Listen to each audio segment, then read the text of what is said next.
Muy buenas noches, soy Julieta Mendoza, esto es A Fondo. Tengo mucho gusto en saludarle y ofrecerle esta noche un programa muy especial. Un programa en el cual analizaremos en compañía de estos expertos, a quienes ahora le presentaré, las nuevas circunstancias políticas de México, después de la arrasadora victoria de Morena. No es frecuente que un movimiento político convenza a un país y convulsione de manera casi completa todas las estructuras nacionales en un solo día, sin un disturbio electoral notable, sin estridencia, con civilidad. Aquí analizaremos cómo ha evolucionado la actividad política, cuál será el rol de los grandes partidos políticos hoy sumidos en el estupor de la derrota. Veremos también cómo se ha cambiado la orientación del gobierno, cómo se prometen transformaciones hasta en las estructuras militares, civiles y empresariales. Pero sobre todo, conoceremos un poco más a las mujeres y a los hombres alrededor de Andrés Manuel López Obrador, a quienes conformarán su gabinete, a quienes tomarán las decisiones de gobierno y políticas públicas durante los próximos 6 años. Comenzamos.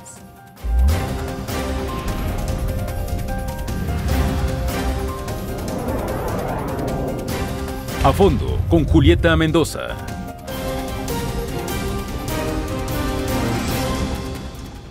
¿Quiénes son las mujeres y los hombres que conforman el círculo cercano de Andrés Manuel López Obrador? ¿A qué se dedican? ¿Cuáles son las edades? ¿Cuáles son sus profesiones? Eso lo veremos en el primer bloque de este programa A Fondo. La equidad de género. ¿Cuál es el interés y sobre todo la importancia que tiene que la mitad del gabinete o del próximo gabinete presidencial esté conformado por mujeres?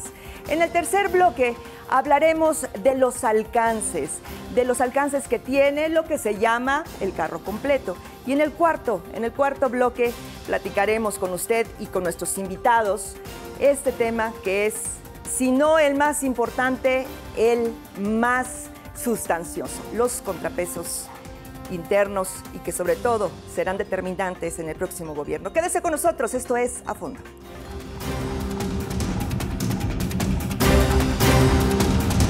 Muy buenas noches, bienvenidos. Esto es A Fondo y sí, hoy vamos a platicar del círculo cercano del próximo gobierno de nuestro país, de Andrés Manuel López Obrador. ¿Quiénes son estos hombres, estas mujeres? Se ha hablado mucho de que no es un grupo homogéneo, de la paridad de género sobre todo y de la importancia que tiene pues, en el panorama nacional el próximo gobierno. Así es que vamos a empezar a platicar de este tema segmento por segmento y sobre todo con los expertos, conocedores de esta noche que tengo el gusto de presentarle. Hoy Felipe Sámano, periodista, bienvenido Felipe. Gracias a usted. Muy joven y no por ello con mucha experiencia, por eso nos interesa mucho tu punto de vista. Heriberto Galindo, político, diplomático, integrante del PRI y bueno, conocedor de estos temas. Heriberto. Mucho gusto. Mucho gusto, muchas gracias. Lorena Elizabeth Hernández, ella es la directora de Se Habla Español Consultoría, conocedora de la cultura de este país y sobre todo también interesada en analizar con nosotros estos temas. Bienvenida. Gracias, Lorena. Julieta. Gracias a todos. El doctor Javier Oliva Posadas, profesor investigador de la Facultad de Ciencias Políticas y Sociales de la UNAM, experto en temas de seguridad. Javier, ¿cómo estás? Julieta, muchas gracias por la invitación. Bienvenido. Muchas gracias a todos. ¿Y qué les parece si comenzamos con una revisión general de lo que se llama el primer círculo? El primer círculo, ¿qué se entiende, Javier? La gente que está alrededor o la gente que va marcando la pauta para las políticas públicas ya desde ahora, porque tenemos que tener en cuenta que estos personajes, hombres y mujeres, pues ya estaban anunciados desde hace ya muchísimo tiempo, desde diciembre. Empezamos contigo, Javier. Bueno, hay que distinguir, digamos, la etapa del proceso político electoral que va desde las campañas, ahora ya en la posibilidad de que sea declarado presidente electo, después el periodo hasta la toma de posesión y después los primeros 2 años, que es lo que usualmente ocurre en la conformación de las élites políticas. Entonces también, además de este círculo, quienes lo han acompañado todo este tiempo a lo largo de una campaña larguísima de casi 12 años y que hoy evidentemente se encuentran en los ámbitos de influencia. y algunos de ellos no necesariamente están teniendo cargos en el gabinete, sino pueden ocupar otro tipo de posiciones en la estructura que rodea a la élite de la burocracia mexicana. Y me parece que ahí vamos a encontrarnos muchas sorpresas, ¿no? Esta heterogeneidad, que yo quisiera empezar con una. El 65% del electorado entre los 18 y los 35 años de edad, según el INE, votó por Andrés Manuel López Obrador. Así es. Y yo veo un gran déficit de jóvenes en el gabinete.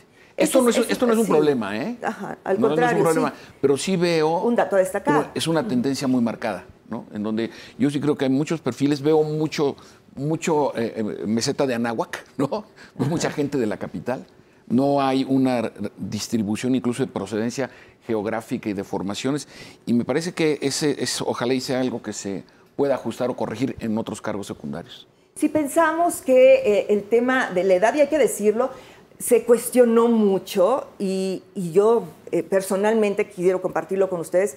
Yo creo que ese es un tema que ni siquiera tendría que debatirse, no, definitivamente, pero sí llama la atención que el gran porcentaje que tuvo incidencia en estas elecciones fue de jóvenes y se está, haciendo un reconocimiento a la gente con más experiencia, que obviamente suma años. ¿Tú cómo lo ves, Felipe? Yo creo que va por ahí. Y volviendo un poco a este proceso electoral que mencionaba Javier, justamente vimos algo inédito, o al menos que no habíamos visto, que era este anuncio del gabinete previo, ¿no? Como una estrategia también de campaña política y que justamente tenía la intención, si ustedes recordarán, en ese momento nombró a Ana María Alcalde, y que justamente a Luisa. A Luis Alcalde y a Meyer, ¿no? Entonces, y tenía la intención ambos justamente de identificarse con los jóvenes. El tema de las mujeres, nombró también a mujeres, es decir, había toda una intención de identificar en el electorado con los jóvenes. Yo creo que estas dos carteras se abren en ese sentido, en el tema de las subsecretarías y de todo lo que va a acompañar, como bien decía Javier, también veremos que va a haber cabida. Sí llama la atención, ¿no? En el caso de Ana María, no, Luis Alcalde. Luis Alcalde. Pues 30 años, ¿no? 30 años, va a tener 31 cuando suma el cargo, sí, claro. Entonces, pues es algo prácticamente novedoso, ¿no? Que llama la atención. Y que yo sí creo que lo hace con una intención clarísima de abrir primero la oportunidad, pero también como una estrategia de apertura a los jóvenes, ¿no? Ese es un buen punto, Lorena. Una mujer joven, una mujer que vive circunstancias específicas, bueno, si nos recargamos en Luisa, pero el grupo es muy, muy abierto y, sin embargo, hablemos de la equidad, que eso será tema del siguiente segmento. Pero en una primera revisión, ¿qué te parecen estos hombres, estas mujeres que conforman el gabinete?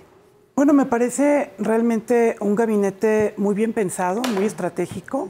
Creo que si algo determinó la campaña de Andrés Manuel López Obrador fue justamente el fijar agenda, el nombrar un gabinete con un año de anticipación a la toma de protesta, enviando el mensaje que finalmente los electores compraron de este es el gobierno que va a ser, y es el gobierno que va a ser.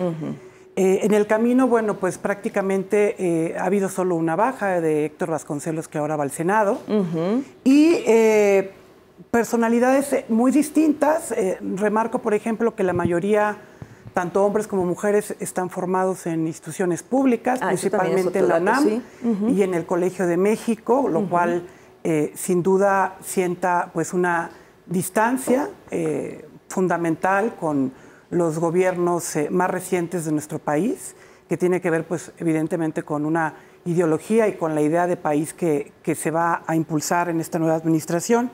Y me parece, pues, a reserva de que lo comentemos más simplemente, pues, fundamental también que las mujeres tengan ahora esta cantidad de espacios, no solamente en el gabinete, sino también en el Congreso, el próximo Congreso, que por primera vez prácticamente va a ser equitativo. Sin duda representa la realidad de lo que las mujeres hacemos en este país. Me parece también. Las mujeres hacemos también este país, y creo que por primera vez, a reserva de que siempre estuviera en la ley, de verdad ahora va a estar representado con perfiles como la propia Luisa, que será secretaria de Trabajo muy joven, Román Meyer, hijo de Lorenzo Meyer, en Sedatu, con toda una idea de movilidad y de lo que las ciudades necesitan, Alejandra Frausto, titular de Cultura, alguien que viene también de ser, por ejemplo, directora de Cultura en Guerrero, que conoce muy bien las entidades y lo que la cultura puede hacer por cambiar este país, con perfiles quizá mucho más conocidos y reconocidos, como Olga Sánchez Cordero, que va a ser la titular de Gobernación, una mujer que tiene todas las credenciales y demás, que cuando la vimos en medios pues nos damos cuenta de por qué está ahí, ¿no? Exactamente. Y dices bien, hay bueno, carteras que definitivamente tienen más luz y más alcance por la importancia y por la incidencia que tienen en los gobiernos, Heriberto.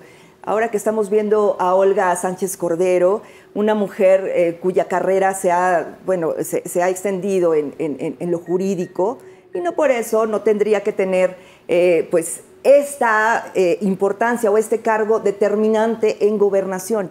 ¿Cuál sería este primer análisis que harías del gabinete?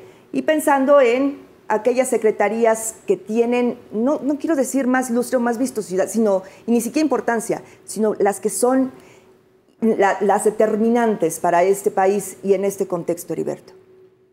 Yo creo mucho en el entreveramiento generacional.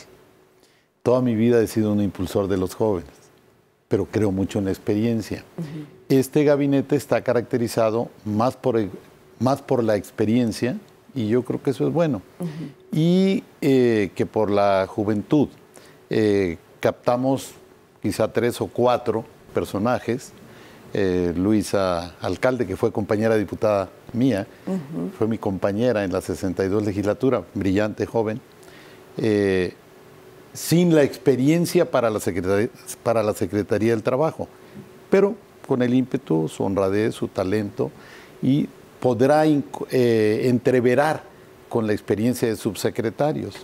Y habrá también subsecretarios jóvenes que puedan ir con secretarios de más de 60 años. Entonces yo creo mucho en el entreveramiento generacional. Yo creo que el gabinete tiene gente brillante, gente experimentada, gente capaz, y habrá que ver el Plan Nacional de Desarrollo. Es que ese es el punto. La política a seguir y los desempeños. Por ejemplo, conozco muy bien a Alfonso Durazo, a Marcelo Ebrard, a Esteban Moctezuma, reconozco mucho a la exministra o ministra jubilada Olga Sánchez Cordero, a Javier Jiménez Espriu. Como bien se ha dicho acá, se privilegia a los egresados de la UNAM y del Colegio de México, yo diría con toda claridad, versus las escuelas privadas como el ITAM, que fueron privilegiados por las últimas administraciones, como bien decía ella. Lorena. Entonces yo creo que es un buen comienzo. Se jugaron riesgos porque anunciar el gabinete con tanta antelación corre riesgos. También hay riesgos, por supuesto. Pero fue una buena exposición para que la opinión pública opinara. Y en todo caso, ahora mismo, yo diría que hay un exceso de expresiones. Pareciera que ya estamos en diciembre o en enero y faltan 6 meses. Entonces hay que irnos con tiento, hay que irnos con pies de plomo. La experiencia de estos personajes ayudará a ir haciendo los acomodos para bien del país y para bien de la administración. ¿Qué es lo que queremos? Finalmente ese es el objetivo. Así es. Ese es la primera vista al gabinete, a quienes conformarán el gabinete presidencial los próximos 6 años. Pero, ¿quiénes son? ¿Cuáles son los alcances y los retos? ¿Qué tan positivo es lo que decía Heriberto, ¿no? Conocer ya desde antes de asumir la presidencia, pues todas las circunstancias a las que serán sometidos, el análisis y demás. Esto lo vamos a ver en A Fondo después de esta pausa.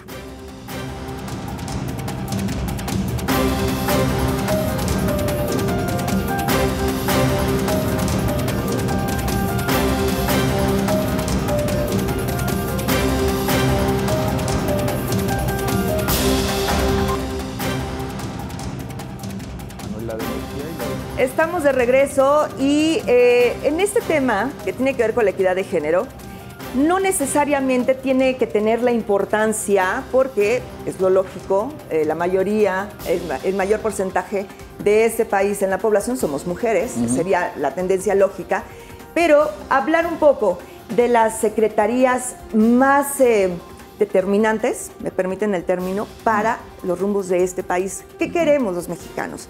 Que la casa se arregle, Javier. Que comience a tener luz ese país en los temas que más nos preocupan. ¿Qué sería? Empleo, seguridad, corrupción y vaya, ¿no? Combate a la violencia, sin duda. a la impunidad, Estado de Derecho, infraestructura, inversiones. Bueno, Heriberto, entonces vamos a sacar una lista enorme.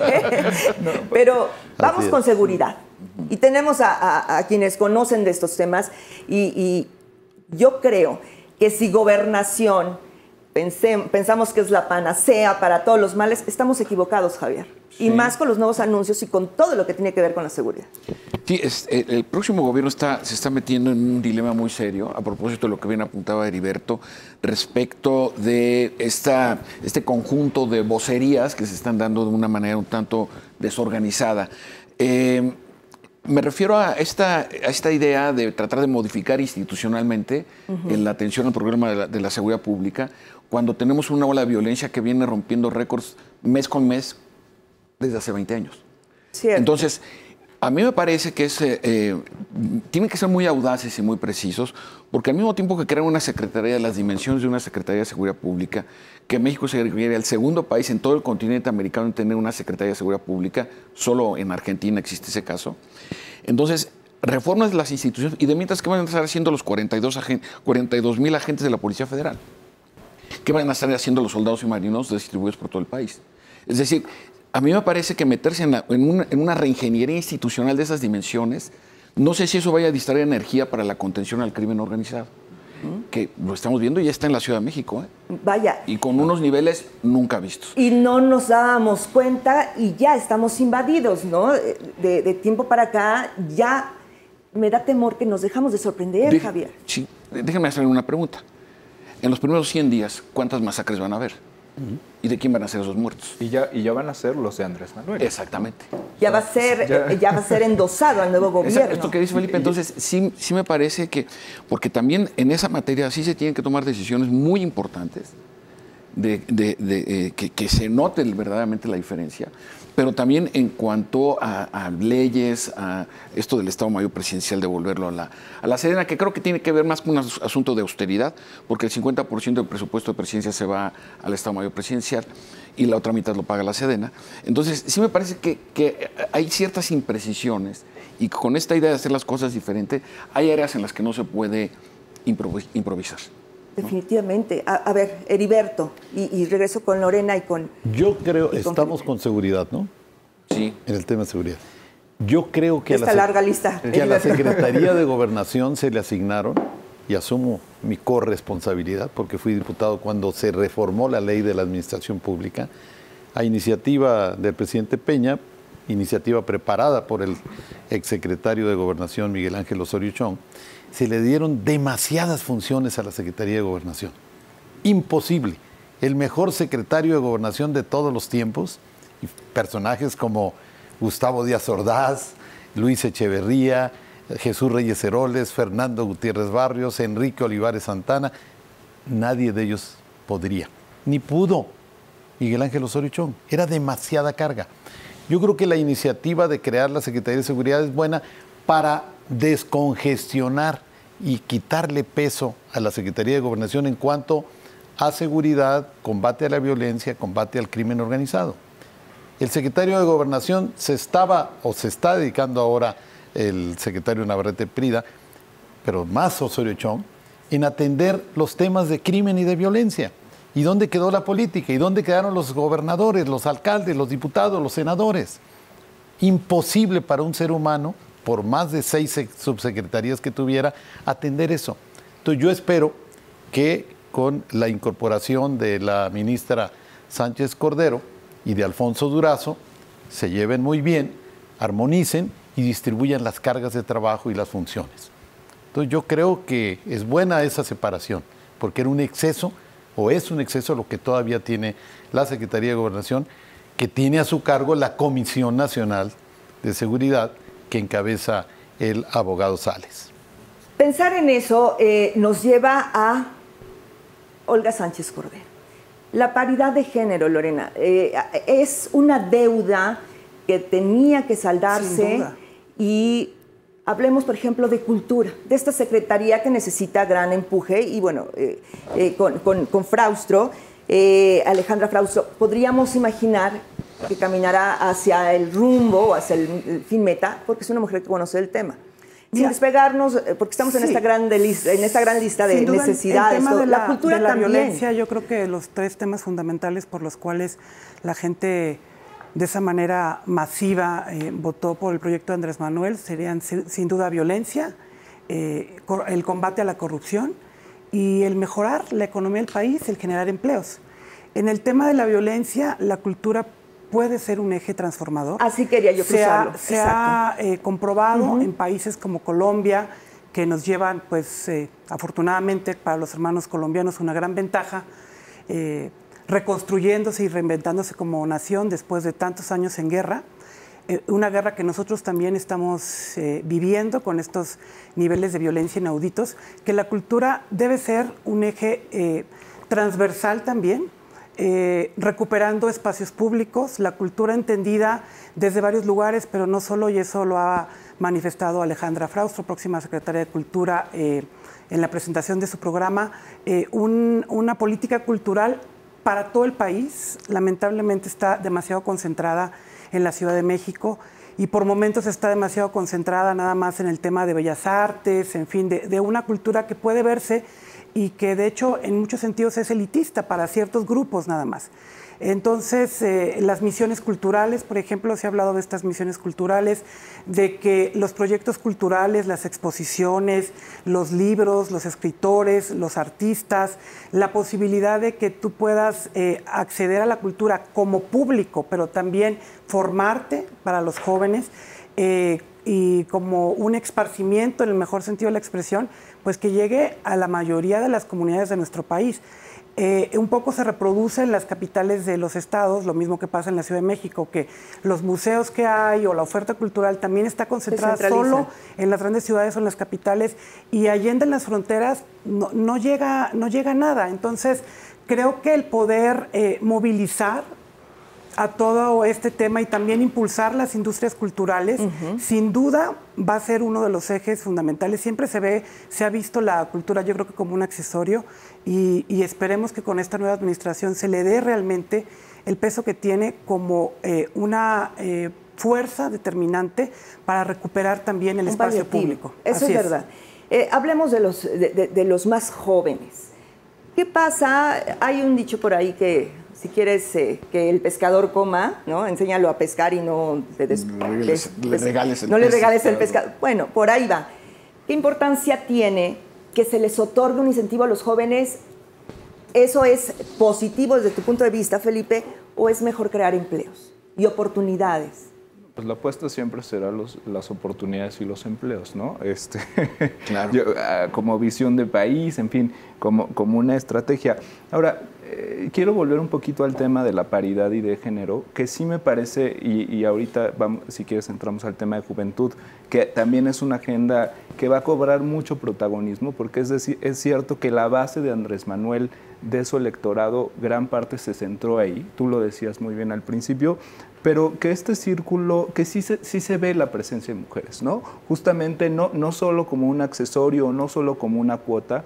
Yo sí veo que hay una intención clara de darle oportunidad, de darle capacidad. Lo vimos desde el círculo que acompañó a Andrés Manuel en la campaña, ¿no? Tatiana Cloutier, la propia esposa, ¿no? ¿Qué papel va a jugar Beatriz ahora como primera dama? Y, aunque sí veo también luego cierta descontrol en las declaraciones, en no voy a ser primera dama, pero sí voy a ser primera dama, pero me llama mucho la atención esta idea de sí acompañar a las mujeres en el tema de oportunidades también, y lo vinculo con los jóvenes.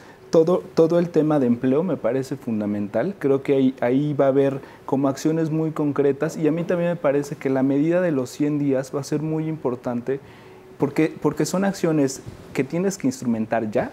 O sea, y que además, una cosa importantísima, tienes todas las herramientas en términos de Congreso, en términos de credibilidad para hacerlo. Entonces, volviendo al tema de los jóvenes, la cultura, creo que y creo que va a haber secretarías donde van a tener mucha más cabida el tema de Sedatu, ¿no? Lo decíamos con Román. Creo que la visión ahí de jóvenes va a ser fundamental en el tema de la cultura y veo un equilibrio entre esta experiencia, por otro lado, en secretarías, lo decíamos, en gobernación, en economía, que son, no me gustaría decir más duras, pero sí que se requiere pues a lo mejor mayor experiencia o una visión mucho más a largo plazo, y el tema de que los jóvenes sin duda tendrán cabida a lo largo del sexenio. Yo sí lo veo, además un grupo importante que acompañó a Andrés Manuel de los jóvenes, o sea, el tema en redes, el tema de comunicación social, me parece que va a ser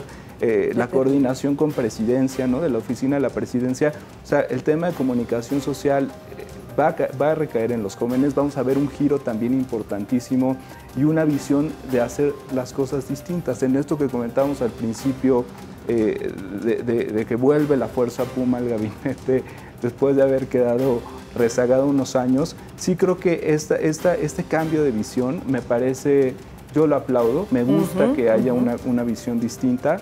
Creo que también hay que tener mucho cuidado en esta idea de cambiar y de reformar, que sí, que no, pero sin duda el tema de los jóvenes en cuanto a comunicación social va a ser fundamental. Sí.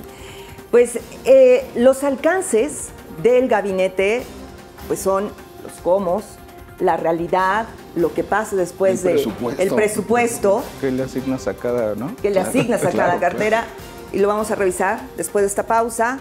¿Qué significa que la mitad seamos mujeres en esta representación? Todo tiene un porqué, supongo que nada es casual, ellos nos lo tendrán que decir en el siguiente corte. Volvemos.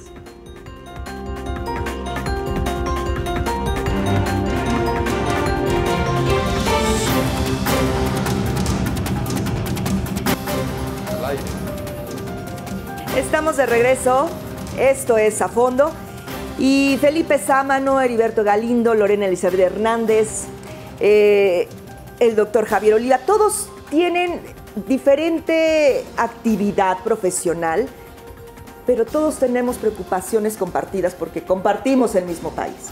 Tenemos una alternancia, ahora sí podríamos hablar de una alternancia política real, ya estamos en otro contexto impensable hace unos años, Javier, Heriberto, pero también hay muchas expectativas, Lorena, hay muchas inquietudes por parte de grupos específicos, pero también hay mucha esperanza.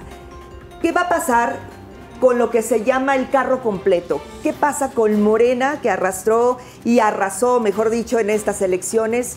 Pues con todo.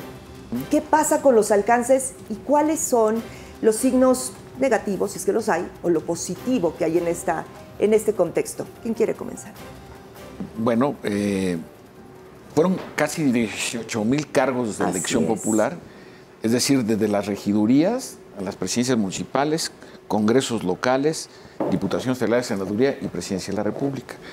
Y en efecto, incluso a nivel de los congresos locales, Morena logró el control de 17 congresos. Esto le da pues una facilidad importante para poder modificar la Constitución en un momento dado. Pero también en esta extensísima lista de cargos de elección, bueno, hay perfiles y hay representantes que de alguna forma el propio candidato triunfante ayer, con una grabación que no era oficial y que luego subieron a Twitter, ¿no? Pues los regañó, ¿no? Le dijo, oigan, no vayan a hacer tonterías de comprarse coches y andar exhibiéndose en público. Porque justamente por eso la gente, en muy buena parte, votó por Morena. Es decir, por el hartazgo de este tipo de conductas que al final no dejan de ser prepotentes, ¿no? De cualquier partido. Entonces, sí, esto me parece muy importante. Y aquí el efecto del carro completo es no reproducir las tentaciones autoritarias de la hegemonía priista. Exacto, porque es un término como muy asociado al PRI. Bueno, es que así fue durante mucho tiempo, así estaba caracterizado. Entonces, aquí el problema, es un término que viene de esa época, aquí el tema es si la actitud, lo que yo llamo el liderazgo institucional, va a ser lo suficientemente prudente para no incurrir en estas... A mí me preocupa, por ejemplo, que el candidato triunfante haya sugerido al líder de la bancada de su partido en el Senado, por ejemplo, ¿no? Es decir, eso tendría que ser en todo caso una decisión propia de la bancada, en fin.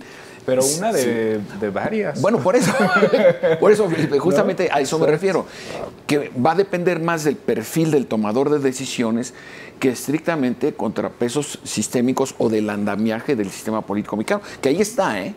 Es el que está ahí. Entonces, ya si se quiere modificar, bueno, pues veremos con qué criterios y hacia dónde se modifica. Heriberto. Cuidado con el poder excesivo. Cuidado con el poder.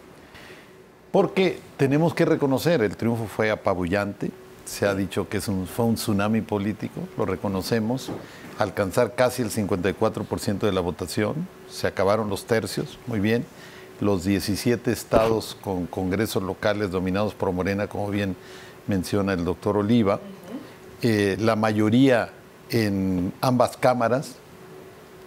Yo confío, deseo y creo que por el bien del país haya equilibrio y madurez y se escucha a las minorías con tolerancia, con sencillez, con buenas maneras, como recomendaba el gran Antonio Gramsci, pero si se abandona eso, si se asume un control por el poder que te dieron los electores, podemos tener riesgos de cierto autoritarismo. Acaba de mencionar el doctor Oliva un tema. Y yo no desconozco ni soy ingenuo. Mi partido en el PRI también se ha usado eso, que al gusto del presidente de la República en turno se encauce los liderazgos en las cámaras de diputados y de senadores. Pero se deben cuidar las formas. O sea, Ricardo Monreal, que es un brillante y experimentado político, exgobernador, exdiputado, exsenador, vuelve a ser senador, recientemente delegado en Cuauhtémoc, pudo haber hecho el trabajo político de consenso en la Cámara, con cierta línea, con ciertas maneras, con ciertos modos. Pero le nació al presidente electo o al candidato triunfante Andrés Manuel López Obrador decir, recomiendo a Ricardo Monreal. No necesitaba decirlo, perdón y respeto. Como dice Andrés Manuel, suele decir, con todo respeto. Ricardo Monreal pudo haber buscado ese liderazgo. Y la gente entiende, los políticos tienen sensibilidad. Porque además dijo, en el caso del Senado de la República recomiendo, como haya dicho, pero la esencia es eso, a Ricardo Monreal para que sea el líder de la bancada. El líder de la bancada. Y en el caso de los diputados, pónganse de acuerdo. Entonces, cuidado con el exceso de poder. Ya lo hemos tenido en México. Ya sabemos en gobiernos priistas. Y tú decías la alternancia. No, la alternancia, tenemos una democracia perfectible que ha ido mejorando. Ya hemos tenido alternancia. Después del PRI, 2 gobiernos panistas, vuelve el PRI, ahora a Morena. Está muy bien eso. Y eso es sano para el país. Yo como priista, obviamente hubiera deseado que hubiera ganado el doctor José Antonio Meade, que a mi juicio fue un gran candidato, muy preparado, experimentado, honrado, en fin. Pero ya ni llorar es bueno. Ya su majestad, los electores, eligieron con el casi 54%. Pero cuidado con el exceso de poder y con algo que dijiste al principio, que es el tema, los contrapesos. Los contrapesos. Necesitamos contrapesos. A ver, ¿cómo lo ven ustedes? Lore. Felipe. Yo creo que el contrapeso lo dio la ciudadanía. La ciudadanía estaba harta de los gobiernos anteriores y decidió, a pesar de los muchos llamados que hubo de hacer voto cruzado, de que nada más se votara por él para presidente, la ciudadanía decidió que no, que quería darle toda la posibilidad a este movimiento, que no es un partido, es un movimiento de cambiar el país. Yo veo un país lleno de esperanza. Es la primera vez en muchos años en que yo siento esperanza por mi país, después de tantos años de obscuridad, sobre todo con el tema de la violencia y la crisis económica que se ha agudizado en los años recientes. Y a mí me parece que los 100 días empezaron ya. O sea, desde el momento en que Andrés Manuel fue declarado ganador por el INE y en su primera salida, ya como como líder de un nuevo país. El discurso, creo que todo el mundo ha reconocido ese discurso del Zócalo, y a partir de ahí ha habido una serie de anuncios, tanto del propio aún no presidente electo, casi presidente electo, como de sus diferentes futuros secretarios, de lo que van a hacer, y entonces han completamente tomado el tema, es decir, han completamente tomado la agenda.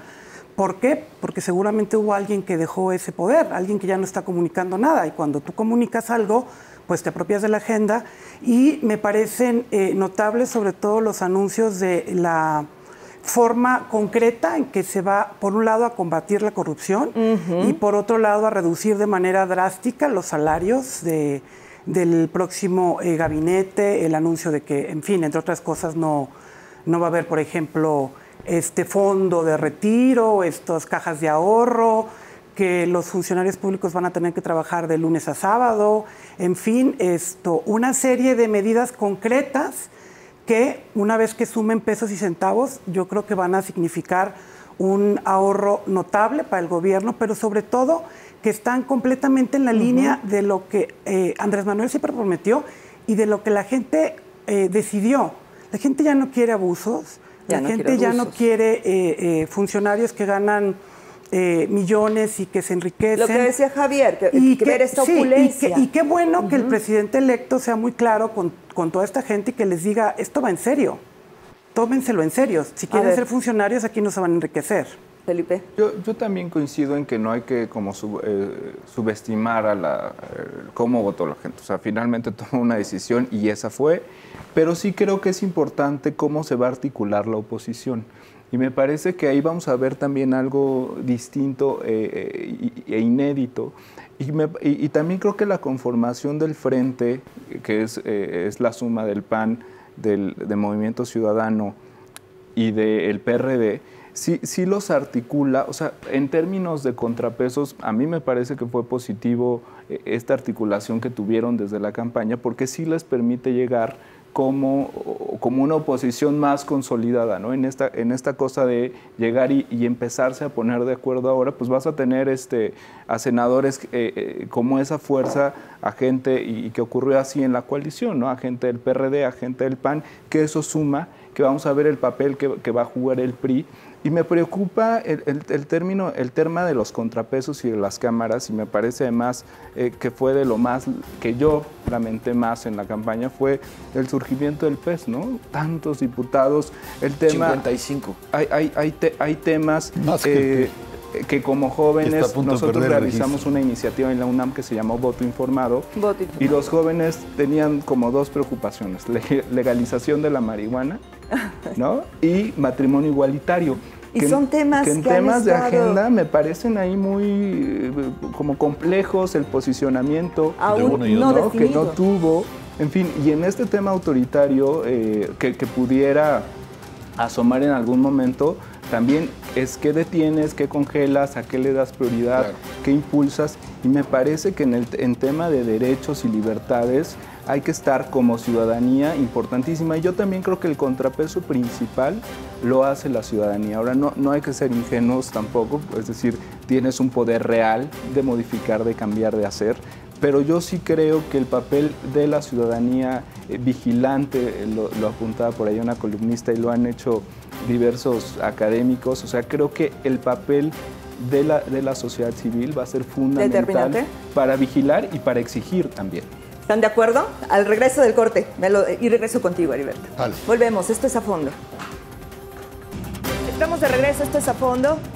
Y hablemos de los contrapesos internos. Heriberto, dice Felipe, la sociedad, la que exige, la Muy que buena. va a determinar. ¿Tú qué opinas? Excelente la posición de Felipe, pero me preocupa. Sí, y ya nos vas a dejar preocupados también. Me preocupa que en tiempos de su candidatura Andrés Manuel se pronunció en contra del poder de la sociedad civil. Lo dijo en programas de la competencia que no voy a mencionar, y le reclamaron intelectuales como Jesús Silva Herzog, como Héctor Aguilar Camín, su posición contraria al poder de la sociedad civil. Pero esto cambia, la terca realidad se va imponiendo. Alguien de derecha termina siendo de izquierda, alguien de izquierda termina siendo de derecha o de centro. la realidad se va imponiendo y te va conduciendo. Entonces, yo respeto mucho lo que decía Lorena, pero yo me refiero a otro contrapeso, y también lo mencionaba Felipe. La sociedad le dio el respaldo mayoritario, no hay discusión, no hay duda. Cuando yo hablo de contrapesos, lo hablo de los contrapesos para la buena gobernanza, para en el Congreso, en los congresos. ¿Y cómo se va a lograr, Heriberto, cuando estamos hablando de una minoría? Y se requieren debates, y se requiere tolerancia, y se requiere escuchar a las minorías. La gran reforma política madre de este país, que se inició en la época del presidente José López Portillo, cuyo ideólogo fue don Jesús Reyes Heroles, planteaba eso, darle voz a las minorías. Ya la tuvieron. Inclusive ya impulsaron un nuevo proyecto, yo estoy de acuerdo. Y puede venir una nueva era. El presidente electo habla de la cuarta etapa de la vida político-histórica de México. La cuarta revolución. La independencia, la reforma, la revolución, y vamos a ver qué sigue. Entonces, yo creo en todo eso. Y yo creo en el nacionalismo revolucionario, modernizado, con nuevos protagonistas, con nuevas ideas. Y qué bueno. La prueba es que muchos, la mayoría, del gabinete y de las gentes cercanas a Andrés Manuel López Obrador vienen de la mejor época del PRI. Vienen del PRI. Tengo los nombres. La mayoría vienen del PRI, de ese nacionalismo revolucionario. El mismo Andrés Manuel que López modernizado, Obrador. empezando por él, que modernizado puede avanzar. Se habló de cultura, se habla de jóvenes, se habla de mujeres. Qué bueno. Ha habido políticas de Estado, política exterior, política de cultura. Hay que recoger lo mejor y subrayarlo e impulsarlo. Y hay que desechar lo que no sirve. Lo que no sirve. A eso me refiero, a los sí, contrapesos. Y que la sociedad civil tenga voz. Y los contrapesos que... Tenga cada vez más voz. Claro, los empresarios, la iglesia, los académicos. Y otra vez el gran Antonio Gramsci, que decía, hagamos que la sociedad civil se vuelva cada vez más sociedad política, que se interese por el quehacer público. Eso sería magnífico. Sí, los contrapesos están, bueno, desde una perspectiva de un enfoque analítico del sistema político, bueno, estaría las iglesias, por supuesto, las organizaciones empresariales, los medios de comunicación, que yo los divido en convencionales y en redes digitales, y lo que se refiere a los equilibrios propiamente del régimen político presidencialista, sí los veo muy acotados. Es decir, los gobernadores, a través del control fiscal, se van a encontrar muy acotados porque tienen un Congreso que les asignará los recursos, pero esperemos que de una manera novedosa, pero fluida, ¿no? Ya tuvo su primera reunión con la Conferencia Nacional de Gobernadores, ¿no? Por ejemplo. Hoy, sí. Hoy. Entonces, esa es una. Y la otra, también el otro aspecto muy importante, la oposición en la Cámara, a lo que apuntaba Felipe hace un momento, ¿no? Es decir, cómo se va a articular. Yo creo que muy difícilmente las coaliciones que se registraron para competir por el voto se van a repetir en las cámaras. Yo lo veo prácticamente imposible. Y el otro aspecto, los partidos políticos como tales, ¿no? Es decir, también esa oposición. Es que también la geometría política distorsionada en asociaciones, en frentes, quedó acéfalo, quedó amorfo, ¿no? Y una última cuestión muy importante que no podemos soslayar, el contexto internacional. También es un contrapeso fundamental. Yo ojalá y públicamente lo digo, ojalá y me equivoque profundamente, pero yo no auguro una buena relación con los Estados Unidos. Acá vean lo que acaba de hacer el presidente de los Estados Unidos en la reunión de la OTAN. En estos días. En estos días. Entonces, el contexto internacional también va a jugar un papel muy importante en la agenda. El tema de la migración forzada, por ejemplo, ¿no? Tenemos a Marcelo Ebrard en este momento, que él va a encabezar relaciones exteriores. Y es una persona brillante y capaz. Sí, entonces sí hay contrapesos que no necesariamente están ya perfilados desde ahora, pero que en todas las democracias son necesarias. En todas las Para la sanidad democrática, es cierto. Sí. Relación México-Estados Unidos. Es que se hereda lo bueno y lo malo. Estamos hablando de inseguridad, pero por ejemplo, ¿qué va a pasar ahora que mencionas a Trump? Con el Telecán, ¿qué va a pasar con la migración? ¿Qué va a pasar con todos estos asuntos? Muy importantes. Y hay que saber manejarse en la vecindad. Vecindad muy difícil y muy importante, porque no solo somos vecinos, somos socios. La transición en Cuba, por ejemplo. La transición en Cuba es un tema muy importante y que va muy bien. Pero la situación con el señor Donald Trump es muy difícil para el mundo, cuanti más para México, que somos tenemos vecinos y una compartimos frontera la frontera. Qué bueno que el señor Trump ha tenido una buena actitud con el licenciado López Obrador, que está mandando precisamente hoy, o ayer, o hoy. Se va a reunir este viernes. Gran parte de su equipo de gobierno, con el presidente Enrique Peña Nieto, con el canciller Videgaray y, de manera sobresaliente, con el equipo del licenciado López Obrador y con él mismo. Y qué buen detalle es que sea en las oficinas de López Obrador. Eso también es un buen principio. Es un buen principio. Es un buen principio, pero no podemos confiarnos, porque este señor tiene una inestabilidad emocional mayúscula. ¿Hablamos de Trump? Sí, señor. Estamos hablando de Trump. Yo creo que México tiene hoy la oportunidad de recuperar un liderazgo latinoamericano que sin duda ha perdido. México es, para bien y para mal, el hermano mayor. Y gran parte del problema de inmigración tiene que ver con los flujos de personas que atraviesan nuestro país, que no son mexicanos, centroamericanos y de otros países, intentando llegar a Estados Unidos. Está comprobada que la migración de mexicanos como tal ha bajado en la última década. Ya no son el número de mexicanos que están migrando a Estados Unidos, pero por aquí pasa el problema. Y sin duda creo que tiene que ver con que México ha dejado de lado a Latinoamérica en un afán en los últimos años desmedido siempre de resolver la vida solamente con un solo país o con un solo proyecto. Yo aspiraría a que hubiera, teniendo también un próximo secretario de Relaciones Exteriores pues de primer nivel como Marcelo Ebrard, una recomposición y replantearnos las posibilidades, por un lado, comerciales que tenemos con otros países y también la recuperación de ese liderazgo de la patria de nuestro idioma, del idioma principal, sabiendo que se hablan muchos más idiomas en nuestro país, pero del español, y de recuperar ese liderazgo en Latinoamérica, porque tenemos que hacer un frente común ante realidades comunes que tenemos, sobre todo con el tema de la migración y del grave pues deterioro de los derechos humanos de los migrantes y de nuestros paisanos mexicanos y centroamericanos que están ilegalmente en Estados Unidos pasándola realmente muy mal. Alfonso. Ya te cambié el nombre. Adelante, adelante, por favor. No, respecto a este tema, yo creo que la pregunta es esta batuta de la relación, ¿cómo va a ser, no? ¿En qué términos se va a dar? Creo que es decir, no hubo con Peña Nieto esa idea, ¿no? Muy clara de hacia dónde. Quedan negociaciones pendientes, está el TLC. Yo también creo que llega un perfil interesante, ¿no? A mí Vasconcelos me gustaba bastante, creo que además tenía muchísima experiencia.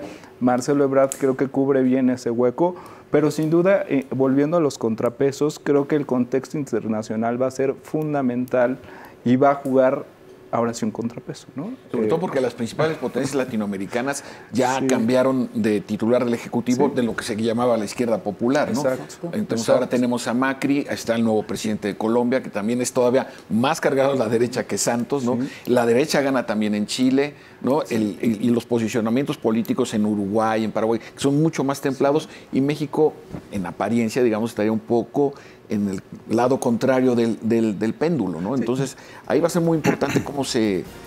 yo coincido mucho con lo que tú señalas. Más la tensión... México necesita recuperar su liderazgo. Más la tensión... liderazgo. Más la tensión venezolana.